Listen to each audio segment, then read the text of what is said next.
Hello, I got another video. I've decided to talk about Monster Hunter Wilds because I'm really excited for the game, and really just it seems like it's going to be a fantastic and wonderful game. And I want to talk about it in terms of how Monster Hunter World and Rise has kind of done things to shape what Wilds will be. In some regards, at least. I don't have footage from the game, but there's been a lot of people that have played it. I think it had a demo at Gamescom, and I just wanted to talk about it for a bit because I'm really excited for it. It seems like it's going to be a wonderful game. It seems like it's just everything that I've wanted, and, well, you're going to be seeing clips from World, sadly. The only clips I have are from my stream. I haven't really... I don't want to taking other, people's, gameplay of the game to talk about it. I know it's kind of counterintuitive. You can't see what I'm talking about necessarily, but you can go see it. It's out there somewhere, and I want to talk about it in the terms of how World and Rise kind of are doing things that help shape the company decide to make changes into Wilds. So, and I don't want to have this video be something about World versus Rise, but there will be times where I probably mention comparisons between the games and what has been possibly learned by the company. And when talking about any sort of comparisons as to what they've learned or have been able to, create in this next new game coming out, it's really talking about the step from World to Wilds is a big deal that needs to be discussed, as both are mainline series. But even though a lot of people give Rise a lot of bad raps, and to be honest, I haven't played it that much. I bought it when it came out on Switch, I played it all the way up until the base game ended, and I pretty much stopped playing. I do have it on PC, but rather than play Rise, I really rather play World. And it's a strange thing, really, when you think about it, but at its core, it is that World is just a much more, it's a mainline Monster Hunter game that's going to have a bit more different things that, the side games aren't going to have. When you look at the jump between World to Wilds, you need to see at what people have enjoyed, liked, or disliked about certain aspects of the game. And even if Rise did probably sell well or did not sell well, there's definitely things that Capcom's learned from making the game, or at least the Monster Hunter team has learned. For instance, having things just not working the same. Having the new Palamute was a neat addition, but made it feel like you had to have your Palamute no matter what you were doing. And it's a little frustrating because, the Palicos are there. They're little guys, they can do cool stuff. And in Wilds, they said, okay, you get to have your Palamute type creature. You got the secret. It's wonderful. It's amazing. It glides. But it doesn't take away from all of your pet partners, right? You don't have to pick and choose one of them because the Palicos are adorable. They're just adorable, and it's wonderful. And Wilds, they said, okay, we want this ability to move really fast on the map, but also not take away from the Palicos, and I think they did a great job. It seems to be a wonderful addition that might not seem too overpowered, where it's hard to tell if it's going to be good or not, being able to call your secret at any time, but it's still a wonderful addition to the game, or a wonderful change to the game, because the Palamutes were the same thing, except slightly worse, just a little bit worse, not as much. And it's really seems like it's going to be a neat addition. It's something that it allows you to move through the world a little bit better, and that's something that when you get a bigger world, you're going to want to do. You need to have some sort of neat way to travel. Before I get too far ahead of myself, however, I think we should start with talking about things that World did right that is going to be used in Wilds. Going from World, a lot of people have this idea of the whole World versus Rise thing, and I think they're both decent games, but obviously a lot more people play Monster Hunter World. But what does it have that Rise doesn't? And a lot of this comes down to A lot of people say, well, the world doesn't feel the same. It doesn't feel like it's an ecology. It feels like it's something. It doesn't feel like and it's really hard to give concrete evidence as to what makes the game feel not as alive.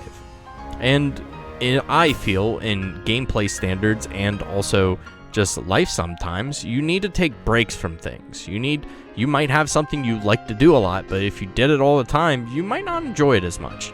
So why am I saying this in regards to World, Rise, and Wilds? See, there are things in World and Rise that you can do in either game. You get told to do side things sometimes. Hey, you got to send your Palicos and Palamutes on these small little missions where they leave for a while and then they come back and they bring you prizes of some sorts. Both games has that small little thing that you just send them away and they come back. There's both of the ship things and the harvest bins. They both give you items. You stop by every so often. These are things that kind of supplement the gameplay, though. You get things for the game. And there are other things that don't really give you things. I think in Rise, and definitely in World, there are things that you can go take photos of stuff. Photo mode is a good thing to have. It's a very good looking game. They both are. So yeah, you want to take pictures of it because it looks good. But this is the things that they both have. What about the things they don't have? Well, I think one thing that Rise doesn't get right, and a lot of people go, oh, the turf wars feel more realistic, the animals feel more realistic. This could be true to an extent, but I think one of the things that really can pull you out of a game and really help you realize the world exists as some living being is things like being able to fish or being able to catch the endemic life and put them in your house and decorate your house. That's been some of my most favorite things to do, and also most hated things to do in World, but I did it.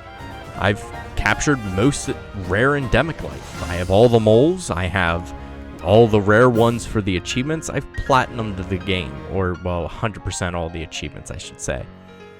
I've 100% the game a few times. I got bait on PlayStation, I did it for base World. Then on PC, I did it for base World. And then for PC, I did it for Iceborne. Took me a while, but I did it. And it's fun. It's something that you go and you fight the monster. You do the consistent thing. You fight it, you kill it, you do the next thing. You fight it, you kill it, you get better loot, you get better things, you do the next thing. But having the ability to go out and just go fishing and try getting a new fish to put into your aquarium, it's a completely different feeling. It slows down the game a bit. You know, you're just taking everything in and just seeing what there is in the game. You look at the endemic life and you keep your eyes out for it at that point eventually. And Rise has endemic life, but it's typically, hey, look here on the map, you got a lucky bird. You can go get extra loot at the end of this hunt. It adds to the game, but so did the endemic life of the last game. It gave you research points, which was not really a super important thing to get. You could get it way better ways, but when you find that rare pet and you can put it in your house and showcase it to your friends, your online people, it's something that makes the game feel like a living, breathing world. Not just the monsters being in it, interacting with each other, but the endemic life also interacting with the world itself. There was very little reactions from the endemic life in Rise, and I feel like that's one of the big reasons why it didn't necessarily feel like the same game. Moving away from endemic life, we can find that there are multiple other things in the world that help make World feel a little bit better than Rise. Looking at certain things in the world of itself. You know, in the ancient forests, you're able to shoot a boulder onto a monster that stuns it on the ground. There's multiple other things that you can do to get monsters to be stunned, take damage, fall in holes, get trapped. There's multiple options to be able to interact, use the world environment to affect the monster a bit. And they even did this a bit more in Iceborne as well. It's something that the game has been created and worked on for a long time, and the mainline series is normally given a little bit more care, and it seems like Rise tends to experiment at times with the different ways to be able to do attacking combos. It's obvious something that people enjoy. I've seen a few things and clips of the ways that you can now fight monsters, and it seems promising.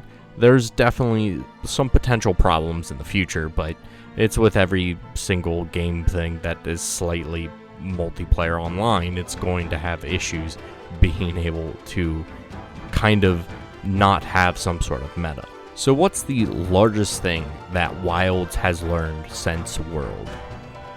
I think the one big glaring thing that has been showcasing that what they have learned is that something like the Guiding Lands is so important to being able to be a great Monster Hunter game. The Guiding Lands, if you're not aware of how it worked, because you've maybe only played Rise, or, I mean, I don't know how Rise's endgame is, or maybe you've never played World and are interested in this. The Guiding Lands is just an area of the game that you can go and fight monsters. You just keep going. There are 5 different types of areas that you can farm them, maybe 6, I could be wrong in the number, but multiple different environments that monsters can spawn. Only 2 to 3 monsters can be spawned at a time, and you go and hunt them, and as you hunt them, the environment rating goes up and allows you to hunt bigger and bigger monsters within that area. But having one cohesive area allowing you to go from zone to zone sounds like exactly what they're aiming with Wilds. They are wanting to make a game that is close to the Guiding Lands, and they've used what seems to be kind of an investigation system as well when you pick hunts. You pick a hunt, and it could be a low star rating hunt, and then maybe the next one's a little bit higher, and you get better rewards, and you can better things to make your gear better and get the things that you need. It feels like they're really putting in a lot of effort into this game, and it is insane to me that almost 4 years after the game launched, all they said after the trailer was go play World, and it received a massive boom in the amount of players. Almost, I would say, at times tripling the current concurrent player base for only maybe perhaps a month or two. However, that's still 4 years after launch, and people still love the game. And I can't wait for Wilds to come out and play the game for multiple years after it releases. It feels like it's going to be a massive step in the right direction for the Monster Hunter franchise. And it feels like they've learned a lot. They've taken a lot of tools and things that they've enjoyed and said, hey, we're going to put in Wilds. So to end this off, I'm just really excited for the game. Can't wait to see what amazing stuff they have to offer. Thanks for watching the video, listening to this along. I'm not gonna promise many videos. It's something where I'll do when I feel like I have the time. I did just get a job where I'm trying to, get used to it and kind of be able to do all that stuff again. But I do have another idea. I did recently play Baldur's Gate 3 Honor Mode, and I completed a long run. I finished. I don't know how to word it. I didn't complete it because that would consider that I beat the game. I didn't beat the game. I just played for a while. But anyways, hopefully you enjoy this video. I'll try, eventually at some point, I'll try to start finishing my heavy bow gun series on Twitch that I've been doing. I'll have that linked down below. Can't promise you I can have that at any time soon, but I do want to try finishing it before Wilds comes out because I want to make sure I know how to use heavy bow gun and make sure I'm not using any sort of cheating heavy bow gun like the Defender set. So I've been doing that every now and then. You can follow me on Twitter. It'll be down below. It'll be down below. I'm gonna leave this in. I'm not gonna be that worried about that. But anyways, if you enjoyed it, give it a like. Let me know how you feel about it. I know I'm excited. I hope you're excited for it. Anyways, you guys have a great day. Thank you.